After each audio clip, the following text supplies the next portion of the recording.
नमस्कार। सोचिए, भारत का सर्वोच्च पद, सेना की कमान जिसके हाथ में है, सरकार का हर एक काम जिसके नाम से होता है। कागज पर देखें तो भाई राष्ट्रपति से ज्यादा शक्तिशाली कोई है ही नहीं। लेकिन क्या ये पूरी सच्चाई है? आज हम इसी कागज और हकीकत के बीच का जो फर्क है ना, उसे समझने की कोशिश करेंगे। तो चलिए एक सीधा सा सवाल पूछते हैं। भारत में सबसे पावरफुल ऑफिस किसका है? प्रधानमंत्री का या फिर राष्ट्रपति का? बस आज इसी सवाल की तह तक पहुंचने की कोशिश करेंगे। तो हमारा सफर कैसा रहेगा? सबसे पहले हम देखेंगे कि राष्ट्रपति की छवि कितनी शक्तिशाली है। फिर हम उस एक बहुत जरूरी शर्त की बात करेंगे जो सारा खेल बदल देती है। इसके बाद समझेंगे कि असल में ये पावर्स काम कैसे करती हैं और कब राष्ट्रपति खुद से फैसले लेते हैं।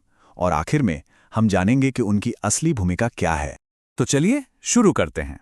सबसे पहले ये देखते हैं कि हमारा संविधान कागज पर राष्ट्रपति को कौन कौन सी जबरदस्त शक्तियां देता है।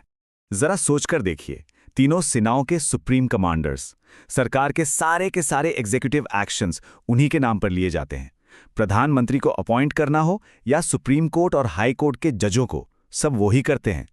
इतना ही नहीं, संसद को बुलाना हो या भंग करना हो और यहां तक कि देश में नेशनल इमरजेंसी की घोषणा करना, ये सारी शक्तियां उनके पास है। भाई ये सब देखकर तो एक बार को यही लगता है कि असली बॉस तो राष्ट्रपति ही हैं, है ना? लेकिन जैसा कि हर अच्छी कहानी में होता है, यहां भी एक बहुत बड़ा ट्विस्ट है। संविधान में ही एक ऐसी शर्त छिपी है जो इस पूरी की पूरी तस्वीर को पलट कर रख देती है। और वो ट्विस्ट, वो मोड़ है संविधान का आर्टिकल 74। जी हां, सिर्फ एक आर्टिकल जो राष्ट्रपति की शक्तियों की ये पूरी पहेली सुलझा देता है। तो ये आर्टिकल 74 कहता क्या है? ये साफ साफ कहता है कि राष्ट्रपति की मदद करने के लिए, उन्हें सलाह देने के लिए एक मंत्री परिषद होगी जिसका मुखिया प्रधानमंत्री होगा, और राष्ट्रपति अपने सारे काम उसी सलाह के हिसाब से करेंगे। हाँ, एक चीज है, वो चाहें तो सलाह को एक बार फिर से सोचने के लिए, मतलब पुनर्विचार के लिए वापस भेज सकते हैं। पर अगर कैबिनेट वही सलाह दोबारा भेज दे तो फिर राष्ट्रपति उसे मानने के लिए मजबूर हैं, बाध्य हैं। बस यही है वो एक शर्त जो सब कुछ बदल देती है। और इसी आर्टिकल 74 की वजह से भारत के राष्ट्रपति को नाम मात्र का कार्यपालिका या नॉमिनल एग्जीक्यूटिव कहते हैं। अब इसका मतलब क्या हुआ? मतलब ये कि कानूनी तौर पर सारी एग्जीक्यूटिव पावर तो उनके पास है, लेकिन उसका इस्तेमाल वो असल में प्रधानमंत्री और उनकी कैबिनेट की सलाह पर ही करते हैं। आप कह सकते हैं कि राष्ट्रपति एक तरह से एक संवैधानिक मोहर है। तो ठीक है, अब जब हम ये सबसे जरूरी नियम समझ गए, तो चलिए जरा देखते हैं कि राष्ट्रपति की वो जो बड़ी बड़ी शक्तियां हमने देखी थीं, वो असल में प्रैक्टिस में काम कैसे करती हैं। अच्छा, सबसे पहले बात करते हैं कानून बनाने की पावर की, जिसे लेजिस्लेटिव पावर कहते हैं। जैसा कि हम सब जानते हैं, कोई भी बिल संसद से पास होने के बाद कानून तभी बनता है जब राष्ट्रपति उस पर अपने हस्ताक्षर कर दें। तो आर्टिकल 111 के हिसाब से जब कोई बिल राष्ट्रपति के पास पहुंचता है तो उनके पास मोटे तौर पर 3 ऑप्शन होते हैं। पहला, बिल को मंजूरी दे दें, दूसरा, मंजूरी रोक लें, और तीसरा, बिल को वापस संसद के पास भेज दें कि भाई इस पर एक बार और सोच विचार कर लो। सुनने में तो ये काफी बड़ी पावर लगती है, लेकिन हकीकत क्या है? असलियत यह है कि यहां भी राष्ट्रपति कैबिनेट की सलाह से बंधे होते हैं।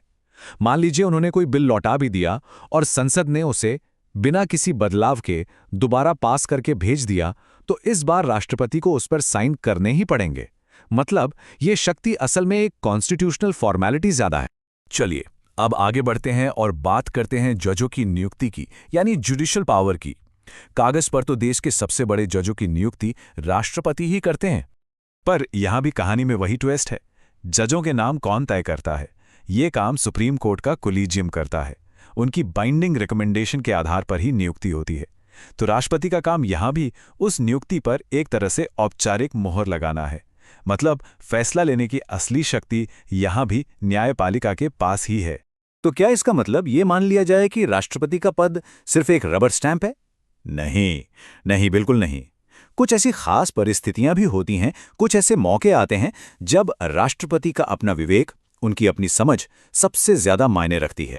और ये वो मौके हैं जहां राष्ट्रपति अपनी डिस्क्रेशनरी पावर का इस्तेमाल करते हैं। जैसे मान लीजिए चुनाव के बाद किसी भी पार्टी को बहुमत नहीं मिला, तो अब सरकार बनाने के लिए किसे बुलाना है, ये फैसला राष्ट्रपति का होता है, या फिर किसी की दया याचिका यानी मर्सी पिटिशन पर क्या फैसला लेना है, और हाँ, किसी राज्य में राष्ट्रपति शासन लगाने की कैबिनेट की सलाह पर क्या करना है, इन सब मामलों में उनका फैसला बहुत अहम हो जाता है।